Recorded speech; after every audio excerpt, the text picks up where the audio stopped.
స్థానిక దైవజనులకి, వేదిక మీద ఉన్న పెద్దలకి, వాక్యం వినడానికి వచ్చిన మీ అందరికీ క్రీస్తునామం శుభం. చిన్న ప్రార్థన చేసుకుందామంటే.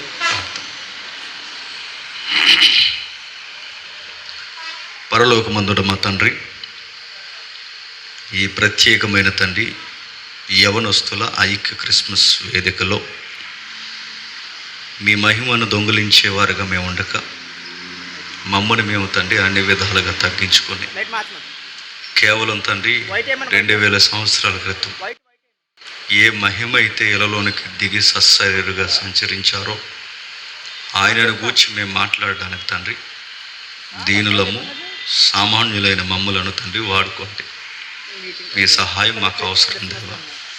మా యుక్తితోనో మా జ్ఞానంతోనో తండ్రి ఈ వేదిక మీద మేము మాట్లాడక కేవలం మీ పరిశుద్ధాత్మ శక్తితో మేము మాట్లాడడానికి తండ్రి మమ్మల్ని వాడుకోండి.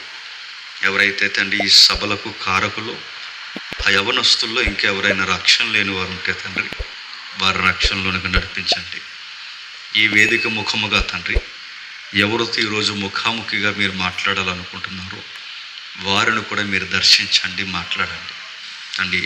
ఈ సభ అనేకుల జీవితాల్లో ఉజ్జీవంతో, మారు మనసుతో తండ్రి మీరు నింపుతారని కోరుతూ నన్నును మమ్మల్ని అందరినీ పరిస్థితులను మీ చేతులుగా అప్పగించుకుంటూ క్రీస్తునామని ప్రార్థన సమర్పిస్తున్నాము తండ్రి. ఆమె. జాగ్రత్తగా కొన్ని సంగతులు విందాం. ఈ ప్రత్యేకమైన ఈ క్రిస్మస్ వేదిక మీద నుండి సాంప్రదాయబద్ధమైన క్రైస్తవ లేదా సాంప్రదాయబద్ధమైన ఈ క్రిస్మస్ వర్తమానాలు కాకుండా కాస్తంత లోతుగానే ఆలోచించే ప్రయత్నం మనం చేద్దాం. పరిశీలిద్దాం ఒకసారి. మత్తయి సువార్త మొదటి అధ్యాయం సందర్భానుసారంగా చూద్దాం. మత్తయి సువార్త 21వ వచనం నుండి. ఆమె ఒక కుమారుని కనును, తన ప్రజలను వారి పాపముల నుండి ఆయనే రక్షించును గనక ఆయనకు యేసు అను పేరు పెట్టుదురు. ఆగుదాం. ఎందుకు క్రిస్మస్ సందర్భాలు ఈ వచనాలు మనకు సుపరిచితం. క్రిస్మస్ సందర్భాల్లో ఈ వచనాలు మనకి బాగా పరిచయం. తెలుగు అక్షరాలు తెలుసు కనుక చదువుకుంటాం, కానీ తిరగేసి ప్రశ్నించుకుంటే మనకేమైనా అర్థమైందంటే నిజాయితీగా సిగ్గు లేకుండా ఒప్పుకుందాం, మనకేం అర్థం అవ్వలేదు. మనకు తెలిసినట్టు అలా ఉంటాం. గుర్తుపెట్టుకోండి, మనకి ఎక్కడ ఏ విషయం మనకు తెలియకపోయినా ఒరిగిపోయేది ఏమీ లేదు, తరిగిపోయేది ఏమీ లేదు, జరిగే నష్టం ఏమీ లేదు. నలుగురితో ఏదో ఉంది సామెత అంటే అయిపోద్ది. ఉద్యోగంలో అందరూ ఉద్యోగం చేయరండి. ఉద్యోగంలో పని దొంగలు కూడా ఉంటారు. ఆ పని దొంగలు కూడా ఉద్యోగంలో అలా కలిస్తే అలా సాయంత్రం 5 అయిపోతే ఇంటికి వచ్చేస్తారు. ఎక్కడైనా చూడండి, పెద్ద నాలెడ్జ్ అవసరం లేదండి. చాలామంది అనుకుంటారు డబ్బులు సంపాదించడానికి నాలెడ్జ్ అవసరం. అంత సీన్ లేదు. డబ్బులు సంపాదించడానికి నాలెడ్జ్ ఉండాల్సినంత అవసరం లేదు. సిగ్గు విడిసి సిగ్నల్ దగ్గర నిలబడితే కోటీశ్వరులం అయిపోతారు. డబ్బులు సంపాదించిన పెద్ద నాలెడ్జ్ ఏం అవసరం లేదండి. అలా పట్టుకుని నిలబడితే డబ్బులు వచ్చేస్తాయి. అందుకే ఎక్కడైనా తెలియకపోయినా యాక్టింగ్ చేయొచ్చండి, కానీ వాక్యం దగ్గర తెలిస్తే తెలుసు, తెలియకపోతే తెలియదు. ఎందుకంటే ఎక్కడ ఏ నష్టం జరిగిన తర్వాత పూడ్చుకోవచ్చేమో, కానీ మన ఆత్మీయ జీవితానికి నష్టం జరిగిందనుకోండి, మన ఆత్మలకు మనమే ఉత్తరవాదులు.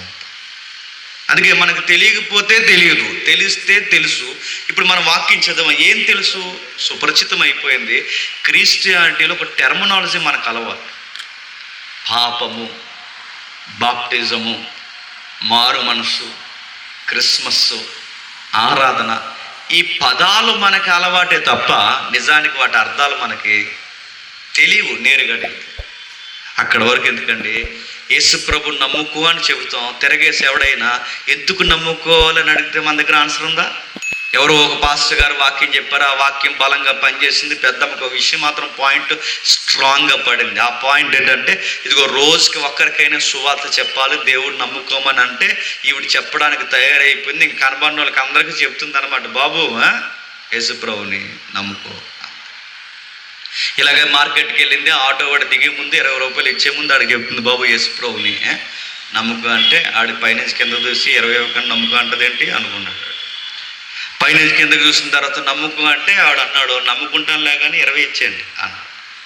ఆ తర్వాత మళ్ళీ ఇంకొకటి కళ చెప్పింది, తిరగేసి ఒకడు అడిగాడు వంకరోడు, నమ్ముకో అంటే అని అడిగాడు. అంటే ఆడుతూ అంటుంది, నమ్ముకో అంటే నమ్ముకో అని అన్న. మీకు అర్థమవుతుంది.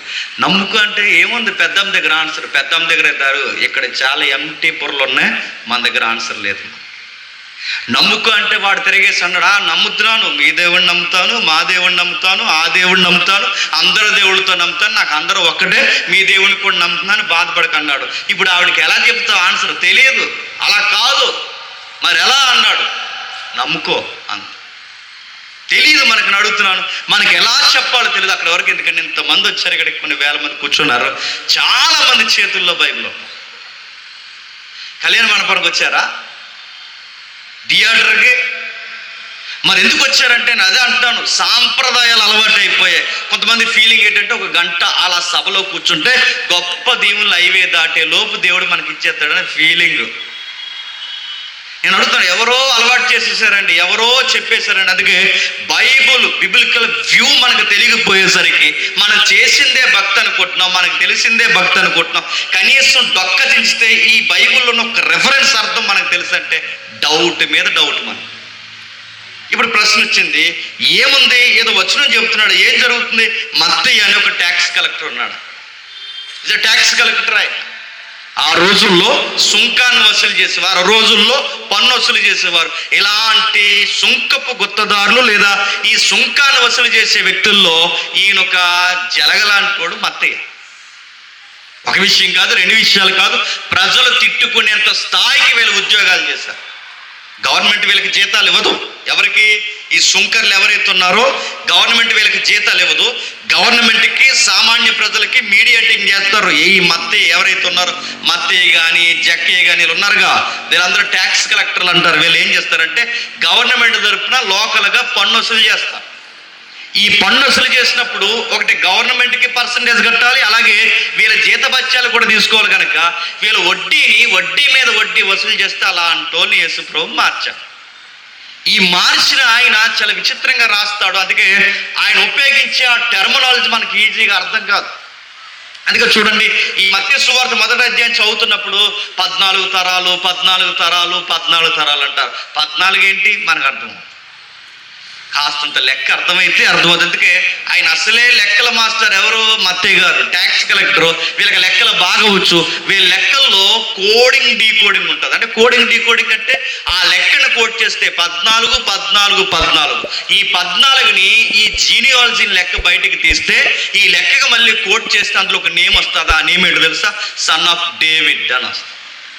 సన్ ఆఫ్ డేవిడ్ అంటే దావీదు కుమారుడు. అంటే ఈయన పరిచయం చేసే విధానం, విధి విధానాలు వేరు. అందుకే మత్తయి సువార్త 1వ అధ్యాయం మనకు అర్థం అవ్వక లాంగ్ జంప్ చేస్తాం 2వ అధ్యాయానికి. నా మనలో అర్థమవుతున్నాయో లేదో.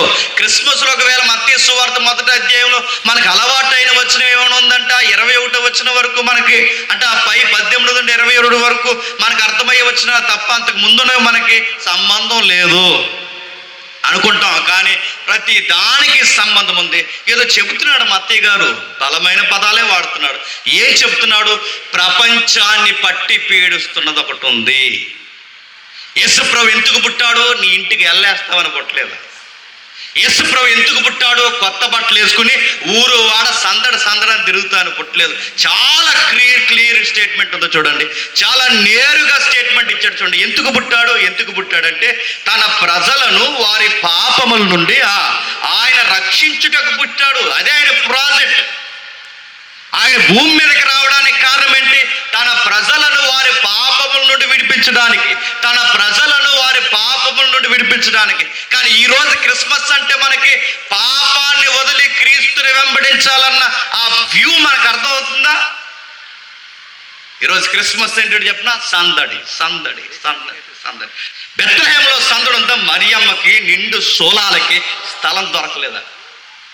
మరియమ్మకే లేదు సందడి, మరియమ్మకే లేదు స్థలం.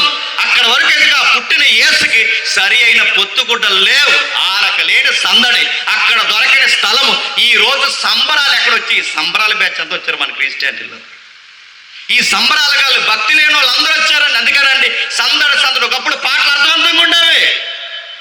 ఒకప్పుడు పాటలు బాగుండేవి. ఎంత బాగుండేవి పాటలు! మా ఇంటి పేరు పశువుల పాక, పక్కింటి పేరు ఒలివల కొండ.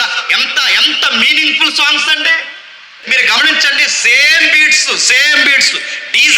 డీజే ఇలాంటి పెద్ద పెద్ద బాక్స్లు పెడతారు. డీజే మీ యవనస్తులు వాక్యానికి పెద్ద పెట్టేశారు, సంతోషం.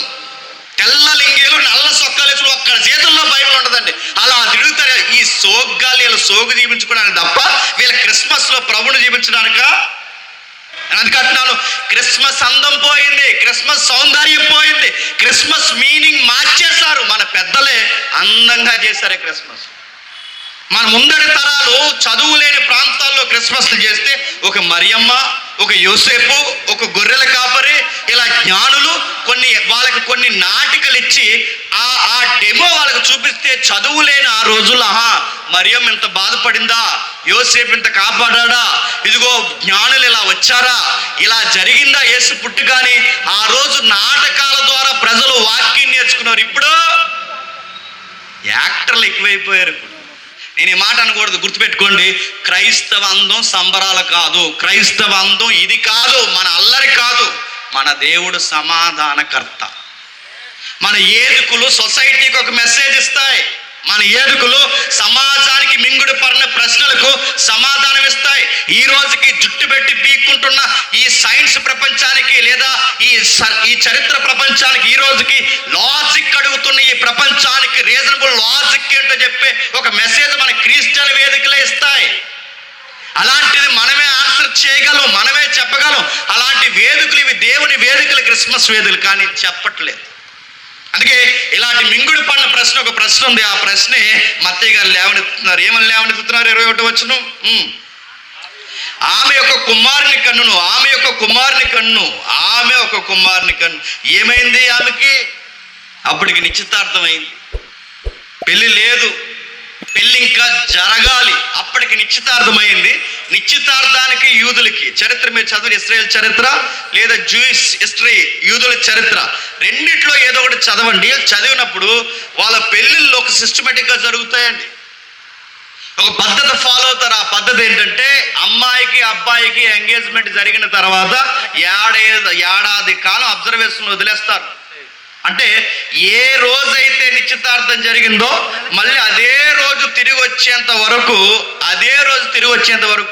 ఆ అమ్మాయిని అబ్బాయిని అలా పరిశీలన వదిలేస్తారు. ఈ లోపు అమ్మాయిలో ఏమన్నా తేడా కనబడినా పెళ్లి జరగదు, అబ్బాయిలో ఏమన్నా తేడా మరకలు ఏమన్నా కనబడినా పెళ్లి జరగదు.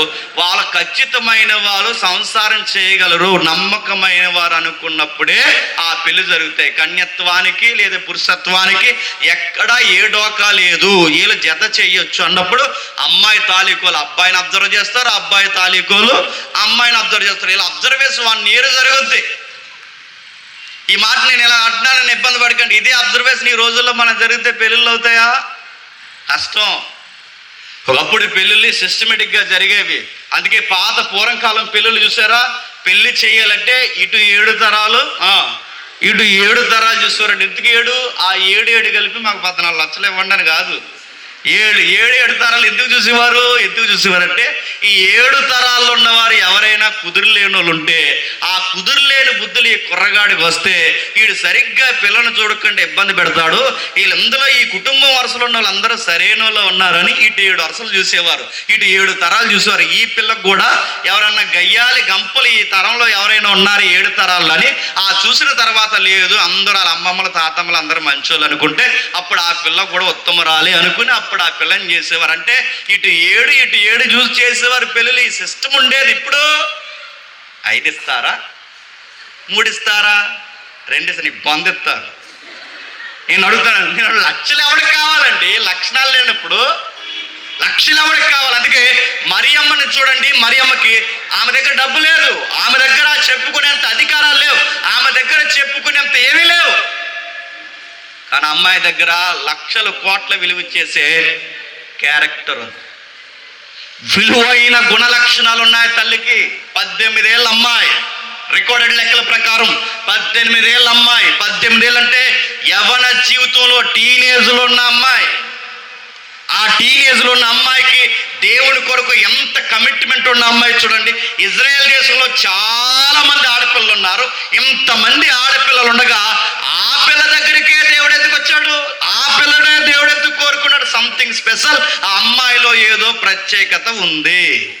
ఎంతమంది ఉన్నారు ఇక్కడ, అందరూ భక్తులే, అందరూ క్రిస్టియన్సే, కానీ ఆయనకి కావలసిన ప్రత్యేకత ఏదో కావాలి.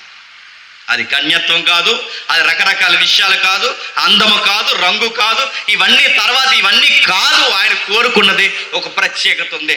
ఆ అమ్మాయిలో దేవుని కొరకు త్యాగ గుణం ఉంది. ఇంకా ఏముంది? ఆ అమ్మాయికి కొన్ని విషయాలు తెలుసట. ఇదే టెక్స్ట్ మీకు అర్థం కావాలంటే ఈ వర్డ్ అలానే ఉంచండి, మళ్ళీ వద్దాం ఒకసారి. లూకా సువార్త రండి. లూకా సువార్త 1వ అధ్యాయం 26వ వచనం నుండి. 6వ నెలలో గాబ్రియేలును దేవదూత గలిలయలోని నజరేతు అనే ఊరు. కొంచెం జాగ్రత్తగా డీటెయిల్గా చెప్పాల్సి వస్తుంది ఇటీవల కాలంలో బైబిల్, ఎందుకంటే ప్రతి ఒక్కడు తగునమ్మా అని రెడీ అయిపోతున్నాడు బైబిల్ తప్పుపడ్డానికి. ఎందుకంటే వీళ్ళకి పచ్చ కామర్లు వచ్చాయట. చెప్పండి, అంత పచ్చ కనపడుతుంది. ఎందుకంటే మన బైబిల్ని ఎలా తప్పు పట్టేద్దామా అని గోతిగాడి నక్కల్లా కాసే వాళ్ళు ఎక్కువైపోయారు. అందుకే ప్రతిదీ డీటెయిల్గా మనకు కనీసం అవుట్లైన్స్ తెలిస్తే ఇలాంటి వాగే నక్కలకి సరిగ్గా మనం సమాధానం చెప్పగలం. ఏం రాస్తున్నాడు? మరియమ్మనే జీవితం కల్పిత కథ కాదు. యేసుక్రీస్తు అనే పుక్కిట పురాణం కాదు, మిథాలజీ కాదు. మరి ఏంటది? ఎంత రికార్డెడ్ జోగ్రఫికల్ ఎవిడెన్స్ ఇస్తున్నాడో చూడండి, ఎంత బాగా మాట్లాడుతున్నాడు. 6వ నెల. ఎవరికి 6వ నెల? అప్పటికి ఒక పాస్టమ్ గారు ఉంది, అక్కడ ఒక క్యాలెండర్ ఉంది, అక్కడ ఒక యూదులకు ఒక క్యాలెండర్ ఉంది, అలాగే ఒక తల్లికి కూడా ఒక నెలలు నడుస్తున్నాయి. అక్కడ పాస్టమ్ గారు ఎవరంటే ఎలిజబెత్. అలాగే అక్కడ నడుస్తున్న నెల కూడా నడుస్తుంది. వీటిని గ్యాదర్ చేస్తూ ఆ టైమింగ్ చెప్తూ ఒక విషయం చెప్తున్నాడు చూడండి. గాబ్రియేల్ అనే దేవదూత గలిలయలోని నజరేతు అని ఊర్లోకి వచ్చును. గలిలయ నజరేత్. అదేంటి గలిలయ నజరేత్ అంటే గలిలయ అనేది మండలం, గలిలయ మండలంలో తాలూకా గ్రామం నజరేత్ అంటే పల్లెటూరు అమ్మాయి అన్నమాట. మరి అంటే మండలంలో, అంటే మండల స్థాయి ఏంటి? గలిలయ. అంటే ఆ ఏరియాకి మండలము గలిలయ అయితే ఆ గలిలయ మండలంలో దగ్గరకున్న పల్లెటూరు నజరేతు. అంటే పల్లెటూరు ఆడపిల్ల. అమ్మాయిని దేవుడు మాట్లాడుతున్నాడు. ఆమెతో మాట్లాడుతూ దావీదు వంశస్థుడైన యోసేపును ఒక పురుషునికి ప్రదానం చేయబడిన కన్యక యొద్దకు దేవుని చేత గాబ్రియేలు పంపబడును. ఆ కన్యక పేరు మరియా. ఆ దూత లోపలికి వచ్చి ఆమెను చూసి, దయాప్రాప్తురాలా, నీకు శుభమని చెప్పను. ఏంటంట? నీకు శుభమని చెప్పి, నీకు గుడ్ న్యూస్. ఈ గుడ్ న్యూస్ నీకే కాదు, ఈ సమాజానికి కూడా ఒక గుడ్ న్యూస్. ఆ గుడ్ న్యూస్ ఏంటి తెలుసా? దేవుడు నీ గర్భాన పుట్టబోతున్నాడు. అంటే గుడ్ న్యూస్ ఎప్పుడో తెలుసా? పెళ్ళైన 6 నెలలకో 7 నెలలకో నీకు గుడ్ న్యూస్ అంటే ఒక అందం ఉంది. పెళ్ళి కాని అమ్మాయి దగ్గరికి వెళ్ళి నీకు గుడ్ న్యూస్ అంటే ఎలా చూస్తారు చెప్పండి? గుడ్ న్యూస్ చెప్పినోడిని. ఇదే మాట గాబ్రియేల్ చెప్పింది కూడా సరిపోయింది. నేను అడుగుతున్నాను, ఇదే మాట గాబ్రియేల్ చెప్పింది కూడా సరిపోయింది. ఇదే మాట మనం వెళ్ళి చెప్పమానండి. ఇంకోసారి ఇదిలో కనపడ్డాడు నీ సంగతి చూద్దాం అంటారా? పెళ్లిగాడల దగ్గరికి వెళ్ళి ఈ వార్త సెట్ అవుతుంది. అందుకే ఈ వార్త ఎవరు పడితే వాళ్ళు పట్టుకెళ్ళేది కాదు, ఈ వార్త మనుషుడు పట్టుకెళ్ళేది కాదు, ఈ వార్త సరాసరి పట్టుకెళ్లాల్సినది దేవదూత. అది దేవదూతల్లో ప్రధానులు, అధికారులుగా ఎంచబడిన మిఖాయేలు, గాబ్రియేల్ హై క్యాడర్ వాళ్ళు. హై క్యాడర్ అంటే దాన్ని కౌన్సిల్ అంటారు. ఎప్పుడైనా మీరు చదవండి, డివైన్ కౌన్సిల్ ఒక పెద్ద థియాలజియన్ సబ్జెక్ట్ ఉంటుంది. అందులో కేటగిరీస్ ఉంటాయి. ఈ కేటగిరీస్ అంటే చిన్న దూతలు, పెద్ద దూతలు, వీళ్ళ మీద క్యాడర్స్ ఉంటాయి. అందులో క్యాడర్లు, హై క్యాడర్ అంటే అంత పెద్ద క్యాడర్లు ఉన్న ఆయన వచ్చాడు. ఈయన ఎప్పుడు పడితే అప్పుడు రాడండి. గాబ్రియేల్ అనే పదం మళ్ళీ ఎక్కడ కనబడుతుంది తెలుసా? ఎక్కడో దానియేలు గ్రంథంలో కనబడుతుంది. అక్కడ దానియేలు గ్రంథం దగ్గర వచ్చిన ఆ దేవదూత మళ్ళీ ఇప్పుడు ఇక్కడికి వస్తున్నాడంటే ఈయన ఎంత ముఖ్యమైన వార్తలైతే వస్తాడు. ఎప్పుడు పడితే ఆయన రాడు. అందుకే ఇది ముఖ్యమైన వార్తే కాదు, అతి ముఖ్యమైన వార్త, ప్రాముఖ్యమైన వార్త. ఆ ప్రాముఖ్యమైన వార్తను పట్టుకుని వచ్చాడు. వచ్చిన వాడు మాట్లాడుతున్నాడు చూడండి, ఏమని మాట్లాడుతున్నాడు? ఇది నీకు గుడ్ న్యూస్. నీకు ఏం చెప్పాలంటే ఆమె ఈ మాటలకి బహుగా తొందరపడి, ఇప్పుడు గుడ్ న్యూస్ ఏంటి? కంగారు పడుతుంది. ఓ విషయం చెప్తున్నాడు దేవదూత. ఈ శుభవచనం ఏమిటో అని ఆలోచించుకుంటుగా దూత, మరియా భయపడకు, దేవుని వలన నువ్వు కృప పొందుతీవి. దేవుని వలన నువ్వు కృప పొందుతీవి. ఇదిగో నీవు గర్భము ధరించి కుమారుని కని ఆయనకు యేసు అని పేరు పెట్టదు. ఏంటట? ఇదిగో నువ్వు గర్భము ధరించి కుమారుని కని ఆయనకి యేసు అని పేరు పెట్టదు. ఆయన గొప్పవాడై సర్వోన్నతుని కుమారుడు అనబడును. ప్రభు అయిన దేవుడు ఆయన తండ్రి అయిన దావీదు సింహాసనం ఆయనకి ఇచ్చును. ఆయన యాకోబు వంశస్థులను యుగయుగాలు ఏలును. ఆయన రాజ్యం అంతము లేనిదై ఉండును అని ఆమెతో చెప్పాను. అడుగుతున్నాను, ఏదో పెద్ద సబ్జెక్టే మాట్లాడుతున్నాడు. పెద్ద ప్రసంగికుడు వచ్చాడు పరలోకం నుంచి. ఆయన పేరేంటి చెప్పండి? గాబ్రియేలు. అంత పెద్ద ప్రసంగికుడు అలాంటి సబ్జెక్ట్ మాట్లాడుతాడంటే సబ్జెక్ట్కి ఎప్పుడు బ్యూటీ వస్తుంది? కింద ఉన్న వాళ్ళు బాగా అర్థం చేసుకున్నప్పుడు ఆ సబ్జెక్ట్ పండినట్టు. ఇప్పుడు నేను పిహెచ్డి తరగతులు మాట్లాడినా, నేను పిహెచ్డి సబ్జెక్ట్ చెప్పినా, జ్ఞానం ఎప్పుడు ఎలిబరేట్ అవుతుందంటే చెప్పేవాడిని బట్టి కాదు. చెప్పాలి, చెప్పేవాడిని బట్టి కాదు. ఆ జ్ఞానానికి అందము, ఆ జ్ఞానానికి సమాధానము, ఆ జ్ఞానానికి ఫలం ఎప్పుడు వస్తుంది? చెప్పేవాడిని బట్టి కాదు. నాలో ఎంత జ్ఞానమైన ఉండొచ్చు, కానీ జ్ఞానము చెప్పేవాడిని బట్టి కాదు, వినేవాడిని బట్టి ఉంటుంది. గుర్తుపెట్టు. నేను ఎంత చెప్పినా మీకు అర్థం కాకపోతే చిల్లి సంచులు వేసినట్టు అయిపోతుంది తప్ప ఇంకా ఆ జ్ఞానం చెప్పినా ఒకటే, చెప్పకపోయాడు మీకు అర్థం అవ్వాలిగా. ఇప్పుడు మరియమ్మకి చాలా లాంగ్ సబ్జెక్ట్ చెప్తున్నాడు ఆయన వచ్చి, పరలోకం నుంచి వచ్చి. అంటే దానియేలు జ్ఞానం ఎలాంటి దానియేలు ప్రపంచ భవిష్యత్ చెప్పాడు. అలాంటి దానియేలు మేధావుతో మాట్లాడిన అలాంటి గాబ్రియేలు మళ్ళీ ఒక 18 సంవత్సరాల ఆడపిల్లతో మాట్లాడుతున్నారంటే ఆయన సబ్జెక్ట్ ఏ లెవెల్ ఉంటుందండి?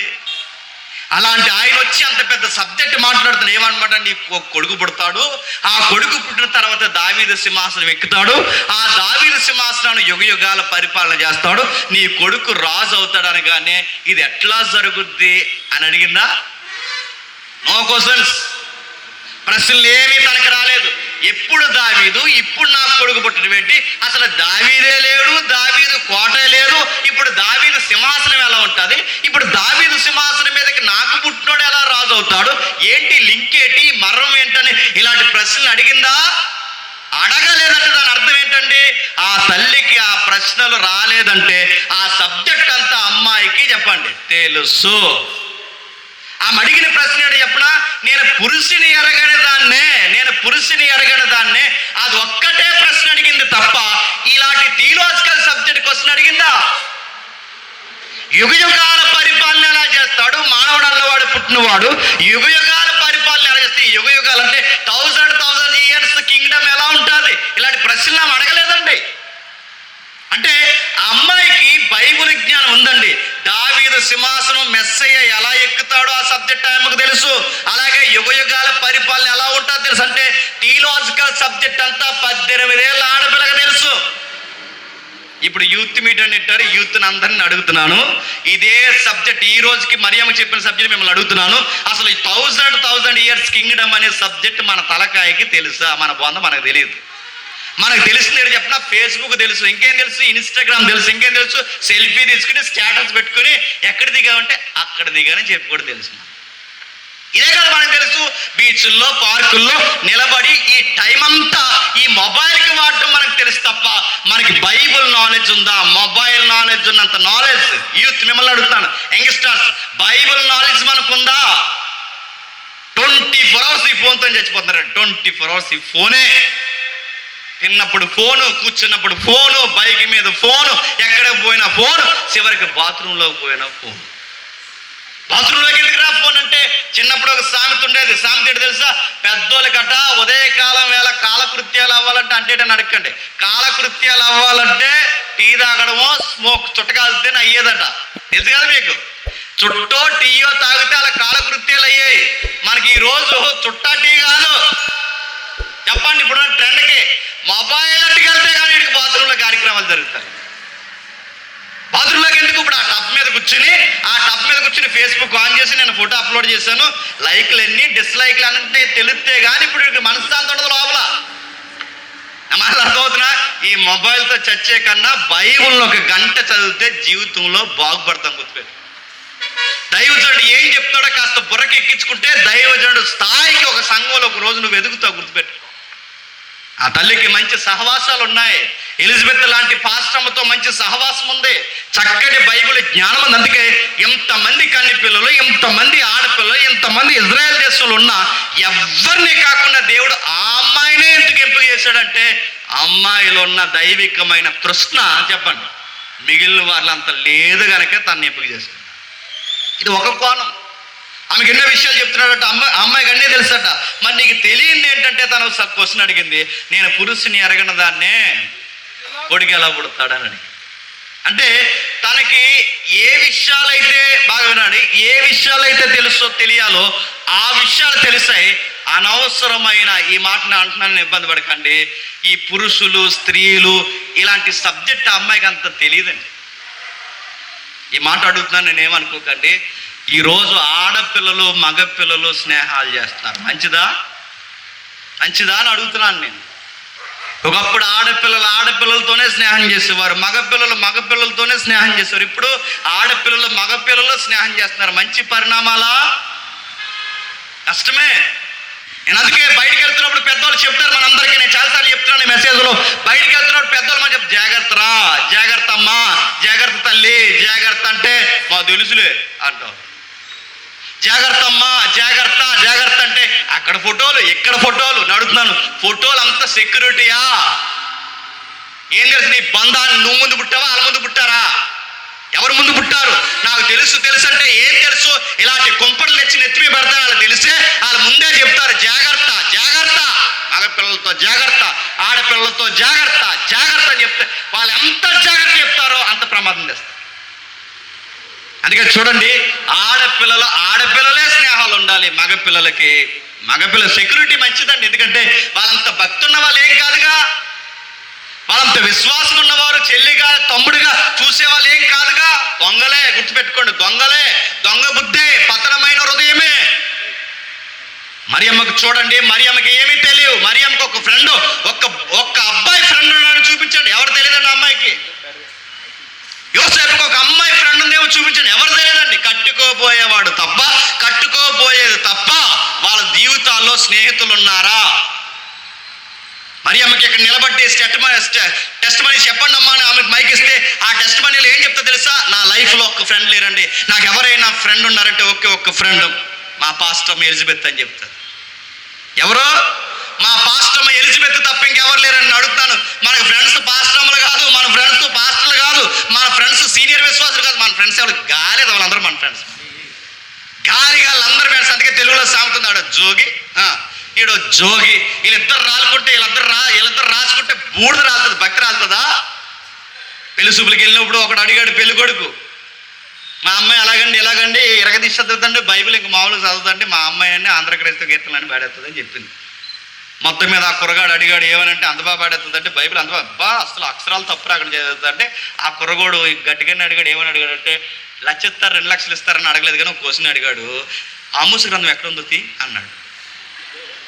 అది అంతే. పాడేది తీసేది ఏది అంటున్నాను. ఈరోజు పుస్తకాల పేర్లు లైన్గా తెలుసా మనకి? క్రైస్తవ యువత మిమ్మల్ని అడుగుతున్నాను నేను. క్రైస్తవ నెక్స్ట్ జనరేషన్కి సంఘం అంటే ఎవరు తెలుసా? మనమే గుర్తుపెట్టుకోండి. నెక్స్ట్ జనరేషన్ క్రిస్టియన్ అంటే మనమే. మనకే బైబిల్ తెలియకపోతే ఈ సొసైటీకి నువ్వు బైబిల్ ఏం చెప్పగలవు? నీకే భక్తి లేకపోతే నెక్స్ట్ క్రిస్మస్ అనగానే ఏం మెసేజ్ చెప్పగలవు? ఎగరడాలా, గంతడాలా, సాంగ్సా, ఈ అంబరాలా, సంబరాలా, ఏం చెప్తావు? క్రిస్మస్ అంటే యేసుప్రభు ఎందుకు వచ్చాడని ఏం చెప్తావు? మరియమ్మను చూడు, ఆ అమ్మాయికి 18 ఏళ్ళ ఆడపిల్లకి పాత నిబంధనలు ఉన్న లాంగ్ సబ్జెక్ట్ తెలుసంట ఆ అమ్మాయి. ఇలాంటి చక్కటి ఆడపిల్లకి, ఇలాంటి చక్కటి అమ్మాయికి ఎంగేజ్మెంట్ అయినట్టు ఇంకా పెళ్లి కాకుండా కుంపట లాంటి వార్త నెత్తి మీద మోస్తుంది. ఏంటి ఆ వార్త అంటే? ఇది గుడ్ న్యూస్ కాదు. ఒక విధంగా మన సొసైటీలో మాట్లాడుకుంటే బ్యాడ్ న్యూస్. తన పెళ్ళి ఆగిపోతుంది, తన పెళ్లి జరగదు, తనకి ఇబ్బందికరమైన వార్త. ఇప్పుడు గర్భిణి. యోసేపు భర్త కాని భర్త, నిశ్చితార్థం సగం భర్త అయినట్టు, భర్త కాని భర్త ఆయన దగ్గరికి వెళ్ళి, అలా కాదు నాకు గాబ్రియేల్ కనబడ్డాడు, ఇలా వచ్చి నాతో చెప్పాడంటే, ఆహా అంటాడంట. అంత త్వరగా నమ్మేస్తారా? నా గాబ్రియేల్ వచ్చి చెప్పాడంటే నమ్ముతారా? మాట చెప్పినా ఎలా ఉంటుందో తెలియదు కానీ కట్టుకోబోయే మగపిల్లోడికి మాత్రం అది గుండుపోటే, గుర్తుపెట్టుకోండి.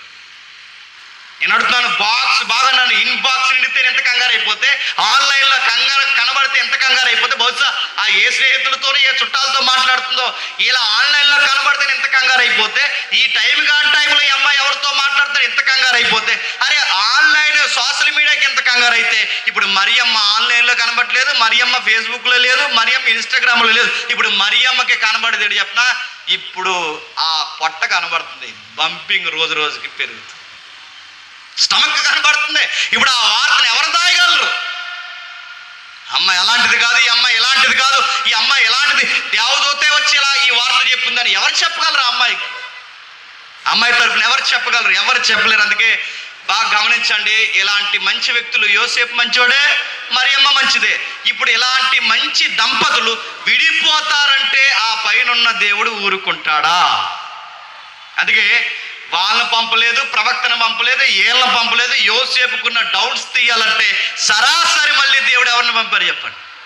దేవదూతనే పంపాడు. ఎందుకంటే ఇప్పుడు మనుషులు నమ్మితే నమ్మే పరిస్థితులు కాదు. ఇప్పుడు ఎవరు చెప్పాలి చెప్పండి? దేవదూతలు. బాగా వినండి, మనం దేవుని పట్టుకుని వేలాడితే, మనం దేవుని పట్టుకుని నిలబడితే, మన మీద ఎలాంటి నిందలు పడినా, మనం ఎలాంటి భారాలు బరువులు మోస్తున్నా ఎప్పుడు మీరు ఆన్సర్ చేయకండి. మన సమాధానం చెప్పాల్సిన అవసరం లేదు. మన నిజాయితీ ఏంటో దేవుని పట్టుకుని వేలాడితే మన పక్షాన్ని ఎవరు మాట్లాడతారో చెప్పండి? అది తప్పన్న నోరులే తప్పైపోయిందని ఏ నోరులు ఒప్పుకుంటాయి? ఎవరైతే మన మీద నిందలేస్తారో మళ్ళీ వాళ్ళు ఒప్పుకుంటారు. మరియమ్మ ఎవరికి ఎక్స్ప్లెనేషన్ ఇవ్వలేదు, ఎవరికి ఎవరిని ఇవ్వాల్సిన అవసరం లేదు. టైం వచ్చినప్పుడు ఎవరేంటో దేవుడే నిరూపణ చేస్తాడు. అప్పటి వరకు ఒప్పుకుంటామా? ఫ్యాన్ ఎక్కడుంది, స్టవ్ ఎక్కడుంది, గోదావరి ఎక్కడుంది, బ్రిడ్జ్ మీద దూకేదాం, ఇవన్నీ ప్లాన్ చేస్తుంటామా? ఏం కంగారు పడకండి, ఏం కాదు. జీవితం మీద మచ్చ పడిందా, నీకు సంబంధం లేకుండా పడిందా, ఏం కాదు. ఆ మచ్చని ఎక్కువ తొడకు. ఎందుకంటే మచ్చని యవనస్తుడుకుంటే అతిపెద్ద ప్రాబ్లం అది. ఏదో ఒక మచ్చ పడుతుంది, ఆ మచ్చని ఎక్కువ ప్రెజర్ చేయకు, తొడకు. తుడిచేయకూడదు, ఆ మచ్చ ఏమవుతుంది చెప్పండి? పెద్దదవుద్ది. ఆ బురదది అలా ఉండే, అది అలాగే వదిలే, ఎండుద్ది. ఎండిన తర్వాత ఒకేసారి అలా కొట్టిపోతుంది. అది దాన్ని అలా పట్టుకుని మచ్చడిపోయింది అంటే ఇక్కడ ఉన్న చిన్న మచ్చ జేబీ అంత పడుతుంది, అక్కడ ఉన్న మచ్చ మొత్తం ఒళ్ళంతా పడుతుంది. అందుకే కొన్ని మచ్చలు పడ్డాయి మరియమ్మ మీద. పెద్ద మచ్చ అంటే ఒక విధంగా యూదుల తరపున చూడాలంటే అలాంటి మచ్చ మోస్తుంది. ఇప్పుడు మరియమ్మ దగ్గరికి వెళ్ళిన గాబ్రియేలు ఇప్పుడు మరొక దూత వెళ్ళి యోసేపు చెప్తాడు, భయపడకు, నీకు విషయం చెప్పాలి.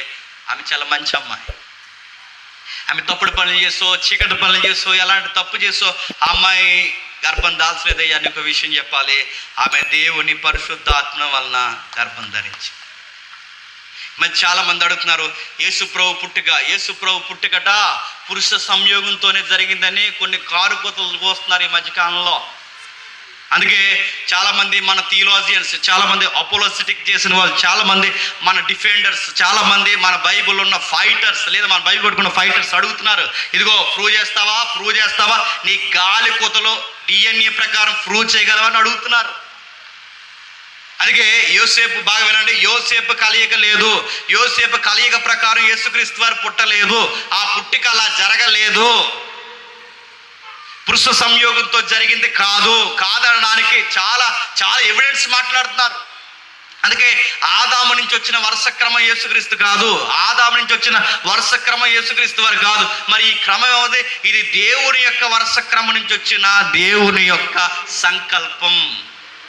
ఈ దేహం పరసంబంధమైనది, ఈ దేవుని కుమారుడు దైవ సంబంధమైన వాడు, ఇతను మనుషునికి పుట్టినవాడు కాదు. మరియమ్మ ఆ పుట్టడానికి లేదా ఆయన కనడానికి ఒక అనుకూలమైన స్థలమే తప్ప అసలు మరియమ్మ యొక్క DNAకి యేసుప్రభుకి సంబంధము లేదు. మీరు కావాలంటే మెడికల్ ప్రకారం కూడా మాట్లాడచ్చు దీన్ని. లేదు, ఎందుకంటే మీకు విషయం చెప్తాను వినండి. ఈ నేలలో ఒక విత్తనం విత్తుతాం, ఏదో ఒక నేలలో విత్తనం విత్తుతాం. ఇప్పుడు నేల లక్షణాలు ఆ చెట్టుకు వస్తాయా? ఈ నేలలో ఎత్తుబడిన ఇత్తనం ఏం తీసుకుంటుంది? ఆ ఇత్తనం నేల నుండి నీరు తీసుకుంటుంది, కావలసిన గాలి తీసుకుంటుంది, తను ఎదగడానికి అనుకూలమైన ఆ స్థలాన్ని మలుచుకుంటుంది తప్ప మట్టి లక్షణాలు చెట్టుకు వస్తాయా? ఇది మీకు అర్థమైతే ఇక్కడ మట్టి అనే ప్లేస్లో ఎవరో తెలుసా? మరియమ్మ. ఇత్తనం ఎవరో తెలుసా? యేసుక్రీస్తు. ఇప్పుడు మట్టికి చెట్టుకి ఎలాగైతే సంబంధం లేదు, మరియమ్మకి యేసుక్రీస్తు వారికి ఏ DNA సంబంధము లేదు. ఇలాంటి పవిత్రమైన పుట్టుక జరుగుతుంటే అనుమానిస్తున్నావు ఏందయ్యా, నీ భార్య మంచిది. ఎంత మంచోడంటే యోసేపు, ఎంత మంచోడు చూడండి. నిజంగా పురుషుడు అంటే ఇలానే ఉండాలండి. ఎంత మంచి అబ్బాయి. ఇప్పుడు మత్తయి సువార్తకు రండి. మత్తయి సువార్త మొదటి అధ్యాయం 18వ వచనం నుండి. మత్తయి సువార్త మొదటి అధ్యాయం 18వ వచనం నుండి. యేసుక్రీస్తు వారు జనన విధం ఎట్లనగా వారి ఏకము కాకమునుపు ఆమె పరిశుద్ధాత్మ వలన గర్భవతిగా ఉండెను. ఆమె భర్త అయిన యోసేపు నీతిమంతుడై ఉండి ఆమెను అవమానపరచనలక ఎంత మంచోడండి. ఆమెను అవమానపరచనలక అంటే ఇప్పుడు ఇలా గర్భవతిని ఊరు వాడ చెప్పితే యూదుల్లో ఎంగేజ్మెంట్ అయిన అమ్మాయి ఆ పెళ్లి కావలసిన అబ్బాయి కళ్ళు గప్పి ఇలాంటి పని చేసిందన్న వార్త గుప్పమని బయటకు వచ్చింది అనుకోండి, యూదులు ఏం చేస్తారు తెలుసా? రాళ్ళు ఇచ్చుకొని చంపేస్తారు. పాత నిబంధనలో ప్రదానం చేయబడిన వాడు పురుషుడు కానీ స్త్రీ కానీ తప్పు చేస్తే అక్కడ సంస్కృతి ఉంది, రాళ్ళు తెచ్చి కొట్టి చంపేస్తారు. ఇప్పుడు మరియమ్మ ఇలా చేసింది, నేను మరియమ్మను చేసుకోను అన్నాడో, ఎందుకు చేసుకోవని ఆ రచ్చబండలో పెద్దలు అడుగుతారు మోతుబర్లు, ఎందుకు చేసుకోవంటే ఇది ఈ అమ్మాయి ప్రెగ్నెంట్, నేను అంతకు చేసుకోను అన్న వార్త ఇప్పుడు బయటికి చెప్పాడు. ఖచ్చితంగా యోసేపు సాక్ష్యం ప్రకారం ఇప్పుడు తనకి పరిశోధన జరిగితే ఇంకా పూర్తిగా అర్థం కాకుండా మరియమ్మను ఏం చేస్తారు చెప్పండి? చంపేస్తారు. అందుకే ఇప్పుడు ఎవరికి చెప్పినా దేవదూత, ఇప్పుడు బాగా వినండి, ఎవరికి చెప్పినా ఇప్పుడు మరియమ్మని అర్థం చేసుకునే పొజిషన్ కాదు. అలాంటి టైంలో ఆయన ఏమి నిర్ణయించుకుంటున్నాడు అంటే ఆమెని రహస్యంగా విడనాడాలనుకున్నాడు. రహస్యంగా వదిలేసేవాడు బహిరంగంగా వదిలేచ్చుగా. తప్పు చేసింది ఈ పిల్ల నాకెందుకంటే అని బహిరంగంగా వదిలేచ్చుగా. ఎందుకంటే తన గౌరవాన్ని, ఆడపిల్ల గౌరవాన్ని కాపాడిన ఉత్తమ పురుషుడు చెప్పండి యోసేపు. కానీ ఆమె రహస్యంగా వదిలేయడం అంటే, విడనాడడం అంటే ఆమెను వదిలేయడమే కాదండి, ఆ ఊరు వదిలి వెళ్ళిపోదాం అంటున్నాడు. ఏ ఊరు? ఆ ఊరే అనుకున్నాడు. ఊరు వదిలి వెళ్ళిపోవడం ఎందుకంటే ఊరు వదిలి వెళ్ళిపోతే ఇప్పుడు ఆమె గర్భవతి, రోజు రోజుకి గర్భం కనబడుతుంది, దాసినా దాగదు. ఇప్పుడు కనబడకుండా యోసేపు తిరుగుతున్నాడు అనుకోండి, ఈ పని ఎవరిదని అనుకుంటారో జనాలు చెప్పండి? ఈ పని ఎవరిది? ఆ యోసేపే చేసి ఉంటారు ఈ పని. అందుకే ఈ అమ్మాయికి ప్రెగ్నెంట్ అయిన కానీ కనబడకుండా తిరుగుతున్నాడని ఇప్పుడు నింద ఎవరి మీద వేసుకోవాలనుకున్నాడు. తన రహస్యంగా ఎవరికి ఏ వివరణ ఇవ్వకుండా, ఎందుకంటే వివరణ ఇచ్చారో తను చంపేస్తారు. ఆయన నిలబడ్డాడో మనసు చంపుకుని పెళ్లి చేసుకోలేడు. ఇప్పుడు ఏమీ చేయలేక ఆ నిందే తన మీద వేసుకుని రహస్యంగా తను వదిలేసి వెళ్ళిపోలే. ఆ రోజు ఆ కాపరు నిలబెట్టింది ఆ యోసేపు అయితే, ఈ రోజు ఈమె గౌరవాన్ని ప్రాణానికి అడ్డంగా నిలబడితే ఇలాంటి మంచోళ్ళు విడిపోతానంటే దేవుడు ఊరుకుంటాడు చెప్పండి?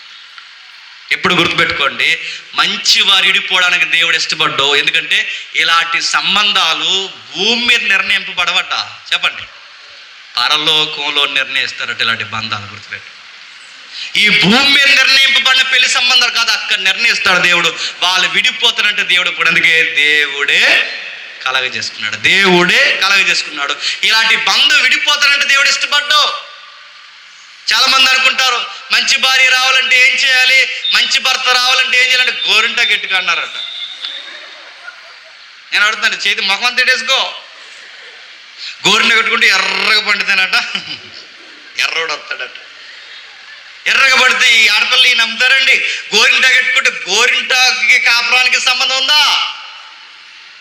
మగ పిల్లగాలకి స్లోగన్ ఏంటి చెప్పనా? రే, చెడ్డోళ్ళకి మంచోళ్ళు వస్తారా, మంచోళ్ళకి చెడ్డోళ్ళు వస్తారా అన్నారట. ఏ డొక్కు సందులు ఉంటాయండి సొసైటీలో.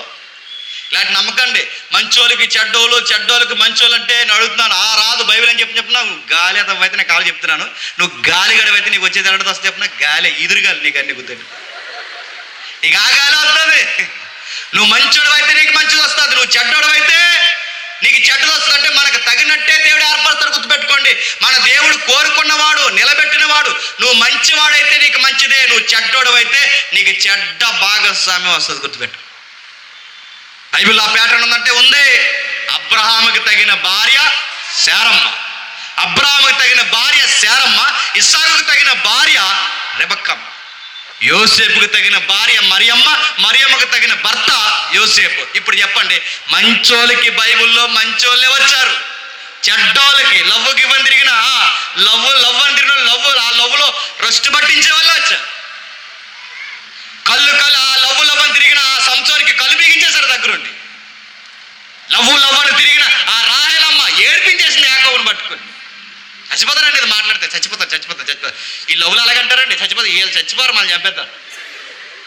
చచ్చిపోతారంటే యాకోబు తీసుకుపోయి బుద్ధి లేకుండా ఎదగొడాలని పెడతావు. ఎవడతాడు పిల్లల్ని అని అడిగాడు యాకోబు. ఎవడిస్తాడు పిల్లల్ని? దేవుడు. వాళ్ళు నన్ను అడుగుతాడు, నేను దేవుడిని అన్నాడు. ఈయన గారికి సంసారంలో గొడవలు వస్తే కానీ ఎవరు గుర్తు రాలేదండి. గుర్తుపెట్టుకోండి, దేవుడు ఏర్పరిచిన బంధాలు గొడవ వచ్చినా, ఇబ్బంది వచ్చినా, సమస్యలు వచ్చినా ఆ బంధం అంత ఈజీగా తెగిపోదు. తెగిపోతుంటే దేవుడు చూస్తూ ఊరుకోడు. సంసారాల్లో దేవుడు ఖచ్చితంగా కలగజేసుకుంటాడు. ఇప్పుడు ఇలాంటి బంధం విడిపోతుందంటే దేవుడు ఒప్పుకుంటాడా? అందుకే కలగజేసుకుని మన దేవుడు ఎలాంటివాడంటే, నువ్వు దేవుని పట్టుకుని ఏలాడు, చెడ్డ పురుగు నీ జీవితంలోకి వస్తాదన్నా దేవుడు రానివ్వడు. చెడ్డ వ్యక్తులు నీ జీవితంలోకి వస్తానన్న రానివ్వడు. నువ్వు దేవుని పట్టుకుని ఉండు, దేవుని వైపు చూడు. అందుకే యోసేపుకి తగిన భార్య మరియమ్మ, మరియమ్మకి తగిన భర్త యోసేపు. వీళ్ళు ఒకరికొకరు సరిపోతారు. వీళ్ళ బంధాలు బలపడ్డాయి. చాలా మంది ఈ భార్య భర్తలకు అనుమానాలు ఎక్కువ ఉంటాయండి. అదే రాగో మరి ఈ అనుమానాలు ఎక్కువ. మీ అనుమానాలు ఉన్న ఈ తల్లులకి తండ్రులు అందరికీ చెప్తున్నాను, ఈరోజు జాగ్రత్తగా వినండి, దెబ్బతో మీ అనుమానం పోవును గాక. ఇదే మందు, బాగా విన్నాను. ఈ అనుమానాలు ఎక్కువ. ఏమని అనుమానాలు తెలుసా? ఆఫీస్కి వెళ్తున్నాడా, లేటుగా వస్తున్నాడు, అరగంట లేట్ అవుతుంది ఈ మధ్య అని అడిగింది. ఆఫీస్కి వెళ్తున్నాడా అని ఈవిడ డౌట్. ఈడు ఆఫీస్కి వెళ్ళి ఇంట్లోనే ఉందా, పక్కింటికి వెళ్ళిందని ఈ డౌట్. అన్ని డౌట్లే అడుగుతున్నాను. ఈ డౌట్ల మీద డౌట్లు, ఈ డౌట్లతో చచ్చిపోయి, అనుమానాలతో చచ్చిపోయి ఒకరినొకరు చంపేసుకుని వీళ్ళందరికీ నేను చెప్తున్నాను, వాడు ఆఫీసుకి వెళ్లకుండా వంకర దారులు పడితే, నువ్వు దేవుని నమ్మిన బిడ్డవైతే నీ భర్త నీ కళ్ళు కప్పితే చూస్తూ ఊరుకుంటాడు అనుకుంటున్నావా? మక్కలు ఎరగొట్టి కూర్చోబెడతాడు, గుర్తుపెట్టు. నీ భార్య భాగమేనండి. నువ్వు దేవుని నమ్మిన కుమారుడు అయితే నీ భార్య నీ కళ్ళు కప్పితే దేవుడు చూస్తూ ఊరుకుంటాడా? అలాగే చేసుకుని మంచం పట్టేస్తాడా? బైబిల్ ఆ ప్యాటర్న్ ఉందంటే ఎందుకు లేదు? అబ్రహాము భార్యని ఎవడో వచ్చి, ఆ ఐగుప్తి అధికారి వచ్చి అబ్రహాము భార్యని ఎత్తుకెళ్ళిపోయి తెల్లారితే పెళ్లి చేసుకుందామంటే రాత్రే దేవుడు దిగేమన్నాడు, నీ మెడకాయ మీ తలకాయ ఉండదు అబ్బాయి అని చెప్పాడు. తెల్లారేసరికి అబ్రహాం భార్యను అబ్రహాం దగ్గర పంపలేదు. పొరుగోడు భార్యని, పొరుగోడు సంసారంలో అడుగు పెట్టావో చంపేస్తాడు దేవుడు. గుర్తుపెట్టుకోండి, మనం నమ్మకమైన బిడ్డలమైతే, అంటే భర్తగా భార్యగా నువ్వు దేవుడి మీద ఆధారపడే బిడ్డవైతే, నీ భర్త కళ్ళు కప్పితే దేవుడు చూస్తూ ఊరుకోడు, నీ భార్య కళ్ళు కప్పితే చూస్తూ ఊరుకోడు. తగిన మూల్యాన్ని వాళ్ళకి కడతాడు. యోసేపు మరియులను చూస్తుంటే మనకు అర్థమవుతుంది, ఇలాంటి మంచివారు విడిపోవడానికి లేదు. ఆ మంచివారిని దేవుడు కలిపాడు. ఎంత కలిపితే యోసేపు ఎంత మంచివాడు చూడండి. నాకు విచిత్రంగా అనిపిస్తుంది. ఈ భర్త ఎవరైతే ఉన్నాడో తను పెళ్లి చేసుకునే సమయానికి తన భార్య గర్భం. ఎంత మంచివాడు. మగలక్షణం అంటే ఏంటి చెప్పనా? మగలక్షణం అంటే వస్తూ ఇంటికి వచ్చి దండ దన్నేసి, వస్తూ బకెట్లు దన్నేసి, ఇక ఏ గొడవలు, ఊరి మీద గొడవలు అనేది తెచ్చి భార్య మీద అరిచేసేవాడు మగలక్షణం కాదండి, గుర్తుపెట్టుకోండి. ఈ మగవాళ్ళందరూ మగలక్షణాలు ఏమనుకుంటారంటే భార్య మీద అరిచేయడమే వీడి మగలక్షణం అనుకుంటాడు. అది కాదు మగలక్షణం. వీడి ఇంటికి వచ్చేవాడు చెప్పిన అంత వచ్చి జరిగింది ఇంట్లో అంటాడు. వీడి గొడవలన్నీ ఎక్కడ జరిగినాయి? వీడి గొడవలు ఊరిమ్మడి గొడవలు తెచ్చి ఎవరి మీద అరుస్తాడంటే ఆ బకెట్ తినేస్తుంటాడు, ఆ గోడ తినేస్తుంటాడు, ఆ దడి తినేస్తుంటాడు, ఆ వస్తువులు టీవీ, ఈ పొడిదనం అంతా నువ్వు ఆ గొడవలన్నీ ఆ సెంటర్లో చూడొచ్చుగా, సెంటర్లో చూస్తే మెత్త కూడా పంపించేస్తాను నేను. అందుకే ఆ పక్కనంతా ఎక్కడ చెబుతావు? ఇంట్లో చెబుతావు. లోకుగా దొరికింది భార్య, ఆవిడ మీద అరుతారు. గుర్తుపెట్టుకోండి, మంచి భార్య మీద అరిసావో, మంచి భార్యని ఇబ్బంది పెట్టావో, మంచి భార్యని నువ్వు నిష్ఠూర పెట్టావు. బైబిల్ చెప్తుంది, భర్తలారా భార్యలను నిష్ఠూర పెడితే చరిత్రలో ఏడ్చిన ప్రతి తల్లి చెయ్యి ఎవరు పెట్టుకున్నారో తెలుసా? సంసారంలో నలిగిపోయిన ప్రతి తల్లి చెయ్యి ఎవరు పెట్టుకున్నాడు? ఆగర చేయబట్టుకున్నాడు, శారమ్మ చేయబట్టుకున్నాడు, అన్న చేయబట్టుకున్నాడు, ఎలిజబెత్ చేయబట్టుకున్నాడు. ఎక్కడెక్కడ దేవుడు ఆడపిల్లలు ఏడ్చాడో వాళ్ళ చేయి దేవుడు పట్టుకున్నాడు. ఆ సర్వోన్నతుడు సంసారాల్లో కూడా కలగజేసుకుంటాడు. అందుకే ఈ సంసారంలో కూడా కలగజేసుకున్నాడు. ఇదిగో మీరిద్దరూ ఒకరొకరు విడిపోవడానికి వీల్లేదు. ఈ అబ్బాయి ఎంత మంచోడంటే తన భార్యకి ఇంత నిందున్నా తన భార్య నిందన మీదేసుకుని ఆ గర్భాన్ని మరియమ్మనే కాపాడుకుంటూ తిరిగాడంట. ఏంటి, మన పిల్లలంటే మనం ప్రేమించగలం, కానీ నాది కాని గర్భాన్ని నేను ప్రేమించాలంటే ఎంత గుండె ధైర్యం ఉండాలండి. యోసేపు ఎంత మంచోడో చూడండి. తనది కాని గర్భాన్ని కాపాడుకుంటూ ఐగుప్తికి వెళ్ళాడు, అక్కడికి వెళ్ళాడు. ఆ బిడ్డనే, చిన్న బిడ్డని ఎక్కడెక్కడ మోయాలో అక్కడక్కడ తీసుకెళ్ళి మోస్తున్నాడండి. మంచి కుర్రోడండి, మంచి అబ్బాయి అండి. ఈరోజు భక్తుల పేర్లు పెట్టుకుంటాం కానీ ఆ భక్తులు తగ్గట్టు ఉండవు. చాలా మంది యోసేపులు ఉంటారు ఇక్కడ, భక్తులు తగ్గట్టు ఉంటా. అబ్రహాం పేరు పెట్టుకుంటారు, అబ్రహాం గారు మన ఏరియాలో బ్యాంది తాగేస్తారు. మోసే గారు పచ్చిగా సారా ప్యాకెట్ తాగేస్తారు. మోసే గారు ఏంటో మరి సారా తాగేస్తారు మన ఇదిలో. మోసే గారు సారా తాగేస్తారు, అబ్రహాం గారు బ్యాంది తాగేస్తారు. ఈవిడ ఎవరంటే ఎంత పచ్చి కూతురు మాట్లాడుతుంటే శారమ్మ కూతురు మాట్లాడుతుంటారు. భక్తుల పేర్లు కలంకాలు తేడానికి పుట్టామండి మనందరం. యోసేపు అంటే బాగా వినండి, యోసేపు పాత నిబంధనలో యోసేపు తగ్గట్టుగా ఉన్నాడా లేదా? ఆ యోసేపు తగినట్టుగా ఉన్నాడు. ఈ మరియం అంటే మిరియాం మోసే అక్క ఉంది కదా, ఆ మోసే మిరియాముకి తగ్గ మరియా, ఆవిడలాగే నాయకత్వ లక్షణాలు నీ తల్లికి కూడా. ఎక్కడ చూడండి వాళ్ళ పేర్లకు తగ్గ బతుకులు తగ్గ పేర్లు. మన పేర్లు ఒకటి, బతుకులు ఒకటి. పైగా ఉన్న పేర్లు సరిపోలేదని కొత్త పేర్లు తగిలించి భక్తుల పేర్లు తాతల పేర్లు కలిపి పెట్టమంటారు పాస్టర్ గారు పొరపాటు చేయడానికి. ఇంకా వాళ్ళ తాతయ్య పేరు కొంచెం మొదటి అక్షరం కలిసేలా పెట్టండి అన్నారట. నేను అడుగుతాను, మీ తాత ఎవరు? ప్రవక్త? చుట్ల కాలు చచ్చిపోయాడు మీ తాత. మీ మామ ఎవరు? పచ్చి బూతులు మాట్లాడి ఆ కక్కలు తిని చచ్చిపోయారు. ఆ డొక్క ముక్క కక్క తిని బాగా అలా చనిపోయింది. భక్తి లేని వాళ్ళు పేర్లు అడుగుతుంది. భక్తుల పేర్లు పెట్టుకోండి, పేర్లకు తగ్గట్టు జీవించండి. భక్తుల పేర్లు పెట్టుకోండి, పేర్లకు తగ్గట్టు జీవించండి. ఆ భక్తుడు ఆ పేరు పెట్టుకున్నాడు. ఆ రోజు ఆ సంసారం కాపాడాడు. ఆ యోసేపు ఈ రోజు సంసారంలో అడుగులు పెట్టక ముందే నింద మోస్తున్న భార్యకు అడ్డంగా నిలబడి నిందల మీదేసుకున్న గొప్ప భర్త ఈ యోసేపు. గుర్తుపెట్టు, భార్యని ఎప్పుడు గుర్తుపెట్టుకోండి, ఏదో ఒక లోపాలు ఉంటాయండి. ఏవో ఒక లోపాలు. ఒకవేళ పెళ్ళి అయితే, లేదా ఆల్రెడీ పెళ్ళి అయితే, లేదా త్వరలో ఎవరైనా ఇక్కడ పెళ్లి చేసుకోకపోతే పురుషులందరూ నేను చెప్తున్నాను, ఏదో ఒక మిస్టేక్ ఉంటుందని లేకుండా ఉండదు. ఎందుకంటే ఎగ్జాక్ట్ నాలాగే ఉండాలంటే ఇప్పుడు ఆవిడ కూడా జేమ్స్ అవుతుంది తప్ప నా భార్య ఎందుకు అవుద్ది? ఇప్పుడు నా భార్య ఎగ్జాక్ట్ నేను కోరుకున్న ఫీలింగ్లోనూ ఉండాలంటే ఆవిడ కూడా జేమ్స్ అవుద్ది, నా భార్య అవదు. మైనస్లు ఉంటాయి, ఇబ్బందులు ఉంటాయి, ముడతలు ఉంటాయి, మచ్చలు ఉంటాయి, డాగులు ఉంటాయి. వాటన్నిటిని కడిగి అందంగా చేసుకోవాల్సిన బాధ్యత ఎవరు చెప్పండి? భర్త. అందుకే తగిన భర్త అండి ఎవరు చెప్పండి? యోసేపు గారు. ఆమెకు ముడతలు మచ్చలు లేవు, కానీ సమాజం అలా అనుకుంటుంది. ఎవరు అర్థం చేసుకోకపోయినా తను అర్థం చేసుకుంటే చాలు. ప్రపంచంలో ఎవరు అర్థం చేసుకోకపోయినా పర్లేదు. ఆ కట్టుకున్నవాడు అర్థం చేసుకుంటే చాలు. నిలబడ్డాడు, తీసుకెళ్ళాడు. ఎంత సెక్యూరిటీ ఇవ్వాలంత సెక్యూరిటీ ఇచ్చాడు. ఇప్పుడు ఈ వార్త బాగా వినండి. ఎవరికి చెప్పినా చెప్పకపోయినా ఈ 18 సంవత్సరాల ఆడపిల్లకి ఒకే ఒక్క ఫ్రెండ్ ఉంది. ఆ ఫ్రెండ్ పాస్టర్ అమ్మగారు. ఎవరు? ఎలిజబెత్ అమ్మగారు. ఆ ఎలిజబెత్ అమ్మ దగ్గరికి వెళ్ళి చెప్తున్నారు. ఇప్పుడు చెప్పాలి ఈవిడ, ఎందుకంటే చెప్పకుండా ఉండకూడదు. ఖచ్చితంగా ఫ్రెండ్స్కి మన సీక్రెట్స్ పంచుకుంటామా పంచుకోమా? ఖచ్చితంగా. అందుకే నేరం చేసిన వెంటనే పోలీసులు ఎవరిని పట్టుకుంటారో తెలుసా? ఎందుకు? ఈ దొంగేదలందరూ సరహస్య దొంగేదల దగ్గర ఉంటాయి. అందుకే ఏదైనా నేరం జరిగితే ముందు ఆడ ఫ్రెండ్స్ ఎక్కడైనా లాక్కిరండి, కూర్చోబెడతారు మోకాలు గుంజీలేసి, లేదా ఆ కింద పడుకోబెట్టి ఇంత లబ్బర్లు ఉంటాయండి స్టేషన్లో, అవి ఇచ్చి అరికాల మీద కొడితే మైండ్ ఇక్కడ బాగా పనిచేస్తుంది అన్నమాట. ఇంకోటి ఉంటుంది, విమానం ఎక్కిస్తారు. విమానం అంటే ఈ 2 చేతులు ఇలా వెనక్కి కట్టేస్తారు. బాగా వినండి, ఈ 2 చేతులు వెనక్కి కట్టేసి ఈ మధ్యలో తాడేసి పైకి లాగేస్తారు ఉక్కికేసి. ఇలా నేను క్రైమ్ బ్రాంచ్లో ఉండగానే చెప్తున్నాను. ఈ పైకేసి ఇలా లాగేస్తే ఈ గూళ్ళు 2 వెనక్కి పోయాక కొట్టక్కరొద్దు, తిట్టక్కరొద్దు, ఆడే నిజం చెప్పేస్తాడు. ఫ్రెండ్స్తో నిజాలు చెప్పించడం డెడ్ ఈజీ, చాలా ఈజీ చెప్పేస్తాడు. నువ్వు అనుకుంటావు నా గుండె నా కిడ్నీ ఏడు ఇంకెవరికి చెప్పడాకుంటాడు. ముందు నీ గుండె తీసి పెడతాడు, గుర్తుపెట్టు. అని చెప్తారు ఖచ్చితంగా. ఈ ఫ్రెండ్స్ ఖచ్చితంగా దొరుకుతారు. అందుకే మన రహస్యాలు ఖచ్చితంగా ఈ నోరాగదు. మనసుకుంటే వీక్నెస్ ఏంటి చెప్పినా ఖచ్చితంగా పక్కోడికి పంచుతాం. ఇప్పుడు ఈ వార్త ఇది గుడ్ న్యూసే. ఇప్పుడు మరియమ్మ ఎలిజబెత్కి పంచాలి ఈ వార్త. ఏమని చెప్తుంది? అమ్మగారు, పాస్టర్ అమ్మగారు, మీకు విషయం చెప్పాలి. మీరు గర్భవతి అవుతారని చెప్పిన గాబ్రియేలే మళ్ళీ నా దగ్గరకు వచ్చి మరో వార్త చెప్పాడు. ఏమని చెప్పాడంటే మీరు కూడా గర్భం ధరించారని చెప్పి. ఇక వార్త చెప్పాలమ్మా. సర్వోన్నతుడైన కుమారుడు నా గర్భాన్ని పుట్టబోతున్నాడు, ఈ లోకాన్ని వేలబోతున్నాడు. ఇదిగో సర్వోన్నతుడైన దేవుని కుమారుడు రాజ్యాన్ని యుగయుగాల పరిపాలన చేయబోతున్నాడు అనగానే ఇప్పుడు సీనియర్ పాస్టర్ అమ్మ గారికి ఎలా ఉండాలండి? ఏంటి, నీ గర్భాన్ని దేవుని కొడుకు పుడతాడా? నా గర్భాన్ని పుట్టినోడేమో నీ కొడుక్కి ముందుగా పైలట్గా పనిచేయడానికి పుడతాడా? లోకవిచ్చాను నీ కళ్ళు ఎంత నెత్తికెక్కేసే నీకు అందా? అడుగుతున్నాను, అందా? ఎంత మంచి పాస్టర్ అమ్మ చూడండి. ఆ రోజు తగిన విశ్వాసికి తగిన దైవజనురాలు. ఈరోజు అలా లేరు. ఈరోజు ఎలా ఉన్నారంటే వాక్యాలు ఉన్నారులేండి.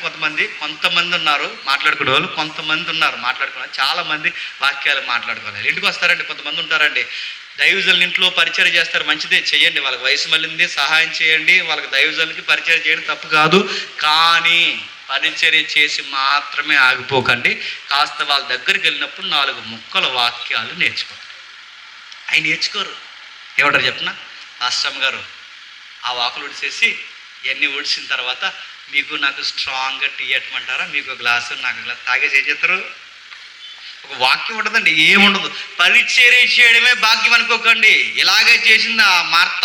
ఏం చేసింది? ప్రభువుకి పరిచర్య మాత్రమే చేసింది, వాక్యాన్ని దూరం పెట్టింది. ప్రభు ఏమన్నాడు? నువ్వు నీ వంటలో తగలండు గాక, ముందు వాక్యం వినాను. నీ పరిచర్య తర్వాత, పరిచర్య ఎప్పుడు విలువల్లోకి వస్తుంది? నీలో వాక్యం ఉన్నప్పుడు. ఇప్పుడు ఈ తల్లి చూడండి, వాక్యం పంచుకుంటుంది. ఫ్రెండ్ అంటే అలానే ఉండాలి, వాక్యం పంచుకుంటుంది. వెళ్ళింది, అమ్మ నీకు విషయం చెప్పాలని. చెప్పక ముందే ఇప్పుడు అర్థం చేసుకుంటే పర్లేదండి. అర్థం చేసుకోకపోగా మంచి పాటలు పాడతావు అనుకున్నాను, మంచి అమ్మాయి అనుకున్నాను, మంచి భక్తురాలు అనుకున్నాను, ఎక్కడో చీకటి పని చేసి ఇప్పుడు గర్భం ధరించి గాబ్రియల్ వచ్చిందని చెప్తున్నావా? ఇలాంటి దాన్ని అనుకోలేదని ఆమె తిరగబడితే, మన దేవుడు ఎంత గొప్పడు తెలుసా? మనం దేవుని చిత్తము నెరవేర్చే బిడ్డలమైతే మన నోట మాట రాకముందే, ఎలిజబెత్కి ఒక్క మాట చెప్పకముందే, ఇంకా ఎలిజబెత్కి చెబుదామని వెళ్ళే సమయానికి ఎలిజబెత్తే సాంగ్ పాడి పిలిచిందట. అమ్మా నా తల్లి, స్త్రీలలో ధన్యురాలా, రా, నీ కొరకు నేను ఎదురు చూస్తాను. నేనే కాదు, నా గర్భంలో ఉన్న శిశువు కూడా గంతులేస్తున్నాడు. మన దేవుడు ఎంత గొప్పడో చూడండి. మనం వివరణ ఇవ్వకముందే మనం ఏంటో ఎదుటోళ్ళకి చెబుతున్నాడు చూడండి. అంతేనండి, మనం ఏం చెప్పాల్సిన అవసరం లేదు, చెబుతున్నాడు. ఆయన ఎంత వివరంగా మాట్లాడుతున్నాడు. ఆవిడ మాట్లాడుతుంది చూడండి. ఎలిజబెత్ మరి యొక్క వందనం వచ్చిన వినగానే ఆమె గర్భంలోని శిశువు గంతులు వేసినంతటా ఎలిజబెత్ పరిశుద్ధాత్మతో నిండుకొన్నదై బిగ్గరగిట్లను, ఏమని? స్త్రీలలో నీవు ఆశీర్వదింపబడిన దానివి, నీ గర్భఫలము ఆశీర్వదింపబడును. ఎప్పటి వరకు ఏమంటారండి? స్త్రీలలో ఆశీర్వాదం అనరు, స్త్రీలకి మచ్చమైన అంటారు.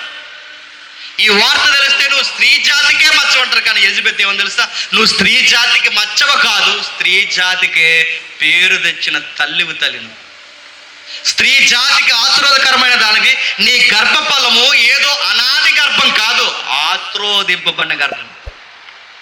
నీ కొడుకు, నా కొడుకు సేవ చేసే గొప్ప రాజు నువ్వు కనబడుతున్నావు. నీ గర్భం ఏదో భారమైన గర్భం కాదు, నువ్వు స్త్రీలకి దరిద్రము కాదు, నువ్వు స్త్రీలకు ఆశీర్వదింపబడిన దానివి. నా ప్రభు యొక్క తల్లి, నా ప్రభు యొక్క తల్లి వచ్చుట నాకు ఎలా ప్రాప్తించను? సీనియర్ ఎవరిని గౌరవిస్తుందండి? జూనియర్ని గౌరవిస్తుంది. ఎవరిని గౌరవిస్తున్నారండి? సీనియర్ జూనియర్ని గౌరవిస్తుంది. ఎందుకంటే నాకన్నా దేవుని చిత్తం నీ పట్ల ఎక్కువ ఉంది తల్లి, నువ్వు దేవుని పెట్టమంది. అది సీనియర్టీ అంటే. నీ ఇదిగో నీ శుభవచనం చెవుడు పడగానే నా గర్భంలోని శిశువు ఆనందముతో గంతులు వేసెను.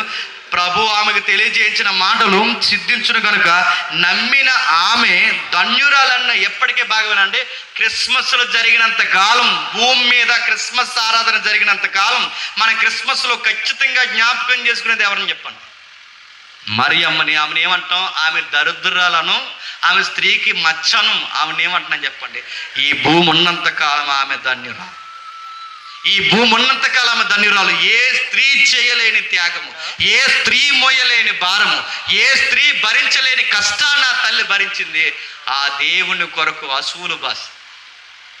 ఇదంతా ఎలిజబెత్ అమ్మ పాటలో చెప్పింది. నేను ముగించేస్తాను. ఏం చెప్పింది పాటలో? నా తల్లి, నా తండ్రి యొక్క, లేదా నా స్త్రీలలో ఆశీర్వదింపడిన నా తల్లి నా దగ్గరకు వచ్చాను, నా ప్రభు యొక్క తల్లి నా యొద్దకు వచ్చుట. ఇదంతా పాట అండి. ఎలిజబెత్ అమ్మ ఏం చేస్తుంది? ఒక సాంగ్ పాడి ఎలకం చెప్తుంది. ఎవరికి? మరియమ్మకి. ఒక సాంగ్ పాడి ఎలకం చెప్తుంది. ఇది క్రిస్మస్ సాంగ్. ఇప్పుడు ఆవిడ సాంగ్ పాడింది కనుక మరియమ్మ కూడా క్రిస్మస్ పాట పాడింది. ఏం పాట పాడింది? కింద నుంచి పాట పాడుతుంది చూడండి. 46 వచ్చింది. అప్పుడు మరి ఇట్లను, నా ప్రాణం ప్రభువుని కనపరచుచున్నది, ఆయన తన దాసురాలి దేన స్థితి కటాక్షించను. దేన స్థితి కటాక్షి. నాకు విచిత్రంగా ఉంటుందండి. మరియమ్మలో దేవుడికి బాగా నచ్చింది ఏంటట? మరియమ్మలో యేసు ప్రభు వారికి లేదా తండ్రి అయిన దేవునికి బాగా నచ్చింది ఏంటట? ఆమెకు అర్థమైంది, తన అందము కాదు, తన రూపం కాదు, తన వయసు కాదు, ఇవేమి కాదు. ఆ అమ్మాయిలో దేవుడికి నచ్చినది ముఖ్యమైనది ఏంటో తెలుసా? ఆమెన్న దేన స్థితి నచ్చిందని. ఈ దీనురాల్ని దేవుడు ఇష్టపడ్డాడు. నా ఈ దీనురాల్ని కటాక్షించాడు. నాలో చెప్పుకోవడానికి ఏమి? నా జ్ఞానమును బట్టో, నా ఐశ్వర్యాన్ని బట్టో, నా అందాన్ని బట్టో, నా పదవులు బట్టో, నా అధికారాన్ని బట్టి కాదు. ఈ దీనురాలి దేన స్థితిని చూసి నా దేవుడు నన్ను ఇష్టపడ్డాడు. ఎప్పుడు గుర్తుపెట్టుకోండి, ఇలాంటి ఉత్తమ కొడుకు, దేవుని కుమారుడే ఈమె గర్భాన్ని పుడితే ఈమెను కళ్ళు ఎక్కడున్నాయండి? నెత్తి మీదకి పోదే చెప్పండి. ఎక్కడుండాల్సిన కళ్ళు అక్కడ ఉన్నాయి. తనను తాను తగ్గించుకొని, నేను ఎంత భాగ్యవంతురాలని మీరు నన్ను పొగుడుతున్నారు, కానీ నేను ఎప్పటికీ దీనురాలినే. నేను ఎప్పటికీ దేవుని దృష్టిలో తగ్గించుకున్న దాన్నే, నేను ఎప్పటికీ దేవుని దృష్టికి కటాక్షం పొందిన దాన్నే. నాకు విషయం అర్థమవుతుందని పాట పాడుతుంది. నా ఆత్మ నా రక్షకుడైన దేవుని యందు ఆనందించను, సర్వోన్నతుడు నాకు గొప్ప కార్యము చేసును గనుక ఇది మొదలుకొని అన్ని తరముల వారు నన్ను ధన్యురాలందుదురు. ఆయన నామం పరిశుద్ధము, ఆయనకి భయపడే వారి మీద ఆయన కనికరము తరతరాలుండును. ఆయన తన బాహు చేత పరాక్రమను చూపును. వారి హృదయాలోచనల విషయమే గర్విష్ఠులను చెదరగొట్టును. సింహాసనం మీద నుండి బలవంతులను పడదోసి దీనులను ఎక్కించును. ఆకలిగొని వారిని మంచి పదార్థంతో తృప్తిపరిచి ధనవంతులను వట్టి చేతులతో పంపివేయను. అబ్రహామును కూడా అతని సంతానానికి యుగాంతం వరకు తన కనికరమును చూపి జ్ఞాపకం చేసుకోదనని మన పితరులతో సెలవిచ్చినట్టు ఆయన తన సేవకుడైన ఇశ్రాయేలుకు సహాయం చేసిన. ఇదంతా ఒక పాట. ఆ పాటలో కొన్ని పదాలు వాడుతుంది చూడండి, నేను నోట్ చేస్తాను, మీరు జాగ్రత్తగా చూడండి.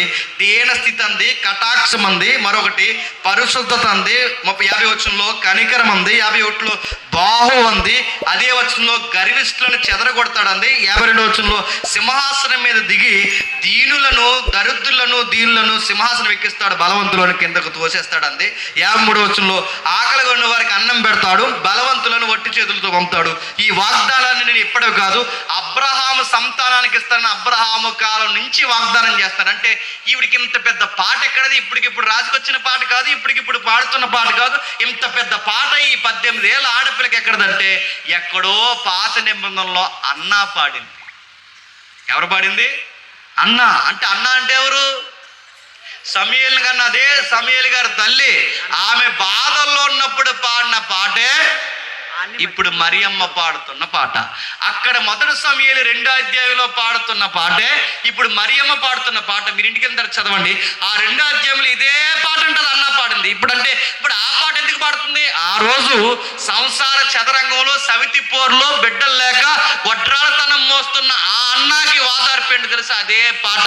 ఇప్పుడు ఈ నిమిషంలో ఈ సంసారంలో ఈ యవన జీవితంలో ఇప్పుడు ఇబ్బందులు పడుతున్నప్పుడు ఇదే పాట మళ్ళీ ఎవరికి వాదార్పవుతుంది చెప్పండి? అవి క్రిస్మస్ పాటలు అంటే. సుఖ పుట్టింది చంద్రుడు పుట్టాడు కాదు పాట. మన పాటలు ఎదుటి వారికి వాదార్పు అవ్వాలి, మన పాటలు ఎదుటి వారికి దీవెన అవ్వాలి. ఆ రోజు ఎలిజబెత్ పాట అర్థవంతమైన పాట, మరియమ్మ పాట అర్థవంతమైన పాట. వాళ్ళ జీవితాలు తీసుకున్న నిర్ణయాలు చూడండి. విచిత్రంగా ఉండేది, నేను ముగించేస్తున్నాను. పెళ్ళయి సుమారు వృద్ధాప్యం 70-80 సంవత్సరాలు వచ్చిన తల్లి కాకుండా నిలబడిన తల్లి ఎలిజబెత్ అయితే, పెళ్ళి కాకుండానే బిడ్డను కనడానికి సిద్ధమైన కన్ని పిల్ల ఎవరు చెప్పండి? మరియమ్మ. 2 తల్లులు త్యాగం చేస్తే వాళ్ళ దేవుడి కొరకు నిలబడితే ఆ రోజు జరిగింది మొదటి క్రిస్మస్, నిజమైన క్రిస్మస్. గుర్తుపెట్టి, ఈరోజు త్యాగాలు ఉన్నాయా? ఈరోజు దాతృత్వాలు ఉన్నాయా? ఈ రోజున అడుగుతాను, మీ బంగారం వద్దు, మీ బాలం వద్దు, మీ సాంబ్రాణి ఇవేమీ దేవుడు అడగట్లేదు, కానీ ఒక్కొక్కటి అడుగుతున్నాడు. కొంచెం ప్రవర్తన కలిగి దేవుని చిత్తం నెరవేర్చడానికి రండి చాలు. మీ శరీరములను ఆయనకి సజీవ యాగముగా ఇవ్వడానికి రండి చాలు. ఇదే ఆయనకి కావాల్సిన అతిపెద్ద బహుమానం. గుర్తుపెట్టి ఉన్నాయి. ఈరోజు లేదు. ఈరోజు బహుమానాలు అంటే తెలుసా? ఈరోజు ఏంటి బహుమానాలు? క్రిస్మస్ కేక్ కోయడు, చెరుకు ముక్క తినడం, ఆ కేక్ మనకి ఎట్టకపోతే కోపమించడం, వేరే సంఘానికి వచ్చే సంవత్సరం నుంచి వెళ్ళిపోవడం. ఇది మన క్రిస్మస్. పాస్టర్ గారికి ఎన్నో చేసాం, మాకు కనీసం కేక్ కూడా ఎట్లేదు. ఇంకా అనవసరం అంటే ఆయన కత్తి కూడా మేము కొన్నామంటే కనీసం కట్ చేసినప్పుడు ఆ కత్తి ఏ పని చూసినట్టు మా వైపు చూడలేదండి. ఇది గొడవ. ఇక్కడ అడుగుతున్నాను, ఇది కాదు కృతజ్ఞత అంటే. క్రిస్మస్ని బట్టి చూడండి, మరియమ్మ గర్భాన్ని ఇచ్చింది, యోసేపు జీవితాన్ని పణంగా పెట్టాడు, ఎలిజబెత్ అవమానాన్ని మోసి, వృద్ధాప్యంలో అవమానాన్ని మోసి వడ్రాలి తన మందు కొడుకుని కానీ ఆ కొడుకుని పరిచర్యకి మార్గం సిద్ధపరచడానికి అడవులకు వదిలేసింది. క్రిస్మస్లో ఎవరిని మీరు కదపండి, ఒక్కొక్క త్యాగం ఉంది. మరియమ్మది ఒక త్యాగం, యోసేపుది ఒక త్యాగం, ఎలిజబెత్ ఒక త్యాగం, జకరియది ఒక త్యాగం, యోహానుది ఒక త్యాగం. ఈరోజు త్యాగాలు లేని క్రిస్మస్లే చెప్పండి మానవి. ఈరోజు అడావుళ్ళు ఎక్కువైనాయి. ఈరోజు క్రిస్మస్కి అడుగుతున్నాను, ఏం త్యాగం చేయాలంటే నేను మరి చెప్తున్నాను, మీ డబ్బులు వద్దు, మీ బంగారాలు వద్దు, ఆయనకి కావాల్సింది తెలుసా? రేపు నుంచి చెత్త చెదారాలు చూడటం మానే. ఈరోజు క్రిస్మస్ చేశారు యవనస్తులు అందరూ, ఎంతమంది చేశారు నాకు తెలియదు. ఇప్పుడు క్రిస్మస్ చేసిన ఏ పిల్లలు రేపు మ్యాట్నీకి పోయారు అనుకోండి, ఇంకెందుకంటే ఈ సువార్త సభ. ఇప్పుడు క్రిస్మస్ చేసిన మీరే రేపు సినిమాలకు పోతే అడుగుతున్నాను, దేవుళ్ళు ఎక్కడ అనుకుంటున్నారా? ఈరోజు ఐక్యతతో క్రిస్మస్ పెట్టిన మీరే గుర్తుపెట్టండి, రేపు పొద్దున్న ఈ ఊరు వాడ గుర్తుపెట్టుకోండి. బైబిల్ చదువుతుందో లేదో నాకు తెలియదు, కానీ ఈ క్రిస్మస్ పెట్టిన వాళ్ళని బాగా చదువుతుంది గుర్తుపెట్టుకోండి. ఏం చేస్తున్నారో, ఏం మాట్లాడుతున్నారో, ఎక్కడ ఉంటున్నారో ఇవన్నీ ఖచ్చితంగా చూస్తుంది. క్రిస్మస్ పెట్టడం ఎంత సరదానో, క్రిస్మస్ పెట్టడం ఎంత బాధ్యతో. ఇప్పుడు మళ్ళీ వచ్చే ఏడాది వరకు మీ మీద ఒక్క మచ్చ రాకుండా దేవుని కొరకు పనంగా మీ జీవితాన్ని ఇవ్వడం కూడా అంత ప్రాముఖ్యం. ఇదే నిజమైన ఆరాధన, గుర్తుపెట్టు. క్రిస్మస్ అనగానే వర్షిప్, క్రిస్మస్ అనగానే ఆరాధన, క్రిస్మస్ అనగానే మస్ అంటే వర్షిప్, ఆరాధన. ఇప్పుడు క్రిస్మస్లో ఏమని తెలుసా? క్రిస్మస్ అంటే ఆరాధన పోయింది, మెస్ వచ్చింది. మెస్ అంటే ఏంటండి? భోజనాలు. అందుకే క్రిస్మస్ పేరు మీద ఏమనుకుంటుంది? కక్క ముక్క డొక్కండి వేసుకుని చెప్పండి బాగా తినేసి మేరీ క్రిస్మస్, హ్యాపీ క్రిస్మస్ అంటే. అది కాదు మేరీ క్రిస్మస్ హ్యాపీ క్రిస్మస్ అంటే. మేరీ క్రిస్మస్ అంటే చెప్పినా ఆకలితున్న నీవు పట్టుకెళ్ళి లేనోళ్ళకి పెట్టు. ఎందుకంటే మాకు పెడుతున్నారంటే వాళ్ళకి తెలియాలి. యేసుప్రభు పుట్టినప్పుడు పేదలకు అర్థం అవ్వాలండి. ఆ యేసుప్రభు డిసెంబర్ నెలలో పుడతారు. క్రైస్తవులందరూ మా దగ్గరకు వస్తారు, మాకు దుప్పళ్ళు ఇస్తారు, అన్నం పెడతారు, మమ్మల్ని ఆదరిస్తారు, మాకు డబ్బులు ఇస్తారు. ఎందుకంటే ఆ మహానుభావుడు పుట్టాడు కనుక ఈరోజు ఎంతమంది త్యాగం చేస్తారని బయట చెప్పుకోవాలి. గుర్తుపెట్టు. అది చెప్తున్నారా? మనం వండేసుకుని మనమే తినేసి మనమే పీకలతో కక్కలు నోట్లోకి వచ్చే వరకు మనమే కక్క ముక్క డొక్క అరగకుండా తినేస్తే నడుతుంది. ఇదేం క్రిస్మస్ ఇది? అది కాదు క్రిస్మస్. ఇప్పుడు ఈ దినాన్ని నీ ప్రభు పుట్టాడు కనుక నీ ప్రభు ఎలా త్యాగం చేశాడో నువ్వు కూడా ఇతరుల కొరకు త్యాగం చేయి. మరియమ్మ అలాగే త్యాగం చేసింది, యోసేపు అలాగే త్యాగం చేశాడు. అలా త్యాగం చేయి. నేను ముగిస్తున్నాను. ప్రభు అయిన యేసుక్రీస్తు వారు పుట్టిన తర్వాత ఏం చేశాడండి? మరియమ్మ కొరకు మీరు చూడండి. ఆ ప్రభు అయిన యేసుక్రీస్తు వారు పుట్టినప్పుడు ఆయనకి సత్రంలో స్థలం లేదు, సరి అయిన బట్ట లేదు, ఆయన జీవితానికి సుఖం లేదు. ఈ భూమి మీద వేలాడుతూ చనిపోయాడు. ఆ బాల యేసుడిగా పుట్టినవాడు ఎందుకు పుట్టాడని అడిగితే ఈయన పెద్ద కలెక్టర్ అవుతాడు, ఆఫీసర్ అవుతాడు, అధికారి అవుతాడు, రోమన్ సిటిజన్షిప్లో ఈయన చక్రవర్తి అవుతాడు. ఇవేమీ లేవండి. ఆయన చూసినప్పుడు ప్రవక్తలు ఇలా చెప్పారు, ఈ పుట్టిన బాలుడు ప్రపంచం కొరకు చనిపోవడానికి. ఆయన ప్రాజెక్ట్ ఏంటంటే తన ప్రజలను చెప్పండి వారి పాపముల నుండి విడిపించడానికి పుట్టాడు. పాపం నుంచి విడిపించకపోతే ఏమవుద్ది? పాపానికి వచ్చిన జీతం చెప్పండి మరణం. పాపానికి వచ్చిన జీతం మరణం. ఇప్పుడు ఈ మరణం పోవాలి అంటే పాపం పోవాలి, మరణం పోవాలి అంటే పాపం పోవాలి. ఇప్పుడు ప్రభు అయిన యేసుక్రీస్తు వారు ముఖ్యమైన కారణం మీద వచ్చాడు. అదే మత్తయి కోట్ చేస్తున్నాడు. ఆ ముఖ్యమైన కారణం మీద వచ్చిన ఈయన మరియమ్మ పాత్ర మరియమ్మ పోషిస్తుంది, యోసేపు పాత్ర యోసేపు పోషించాడు, ఎలిజబెత్ పాత్ర ఎలిజబెత్ పోషిస్తుంది. మరి పుట్టిన యేసు ప్రభు ఏం చేశాడు? తన ప్రజలను వారి పాపాల నుండి విడిపించడానికే భూమి మీదకి వచ్చాడు. ఆయన డబ్బు ఇస్తాడో, వాకిలు ఇస్తాడో, ఇల్లు ఇస్తాడో, ఉద్యోగం ఇస్తాడో, ఏమి ఇస్తాడో నాకు తెలియదు, కానీ పాపం లేని ఒక నూతన జీవితాన్ని ఇస్తాడు ఈయన నమ్ముకుంటే. పాపాన్ని జయించే శక్తిని ఇస్తాడు ఈయన నమ్ముకుంటే. జీవితాన్ని విచిత్రంగా మార్చేస్తాడు ఈయన నమ్ముకుంటే. వ్యభిచారుల్ని ఉత్తమ సంసారులుగా మార్చేస్తాడు, దొంగల్ని ఉత్తములుగా మార్చేస్తాడు, అబద్ధికుల్ని నిజాయితీ పరులుగా మార్స్తాడు, యథార్థవంతులుగా మార్చి ఉన్నతంగా నిలబెట్టి నువ్వేనా అనిపిస్తే బయట వాళ్ళకి చెప్పు నేనే. ఇంతలా ఎలా మారిపోయారంటే ఒకరోజు యేసు ప్రభువు ఈ భూమి మీద పుట్టడమే కాదు నా జీవితంలో కూడా పుట్టాడని బయటోడికి చెప్పు. ఆ పుట్టినవాడు నా పాపాన్ని తీసేసాడని చెప్పు, నన్ను మార్చేశాడని చెప్పు, నన్ను పూర్తిగా తన యొక్క రక్షణ కర్తవ్యం, తన రక్తం చేత నన్ను కడిగి తన రక్షణ రాజ్యంలో నన్ను కట్టేశాడని చెప్పు. క్రిస్మస్లో హ్యాపీ క్రిస్మస్ హ్యాపీ క్రిస్మస్ అని చెప్పి బయటికి పోయి లౌకికమైన పనులు చేస్తాం అనుకోండి, ఇవి మనకు అవమానమే కాదండి. చెప్పండి, మన దేవునికి అవమానం, మన క్రిస్మస్ దేవునికి అవమానం. గుర్తుపెట్టు, మనం చేసే పనులు ఖచ్చితంగా కనబడతాయి. అందుకే రేపటి నుంచి ఈ తమ్ముళ్ళు, ఈ చెల్లెళ్ళు, ఈ సంఘాలు, ఈ నాయకులు మీరందరూ మరియమ్మ యేసుప్రభుని కన్నది, కానీ యేసుప్రభుని యోసేపు కాపాడాడు. ఈ పుట్టిన యేసుప్రభుకి పైలట్గా యోహాను మరణించాడు, ఎలిజబెత్ త్యాగం చేసింది. గొర్రెల కాపర్లు గంతులు వేస్తూ సువార్త చెప్పారు. అందరూ మొదటి క్రిస్మస్లో ఎవరి పాత్ర వాళ్ళు పోషించారు. ఇప్పుడు పోషించాల్సిన పాత్ర ఎవరు చెప్పండి? నీది, నాది. కంటావో కనిన ఆ యేసుక్రీస్తుని కాపాడుతావో, ఆయన ఊరు వాడ చాటడానికి గొర్రెల కాపరిగా పరిగెడతావో, నీ పాత్ర ఏంటో నువ్వు తెలుసుకో. అప్పుడు నిజమైన క్రిస్మస్ ఆరాధన చేయి. ఈ ఐక్య క్రిస్మస్ మీ అందరికీ మళ్ళీ చెప్తున్నాను, మీ ఐక్య క్రిస్మస్ నెక్స్ట్ జనరేషన్కి ఒక క్వాలిటీ మినిస్ట్రీ లేదా ఒక చక్కటి సువార్తను అందించే గొప్ప యోధులుగా మీరు తయారు.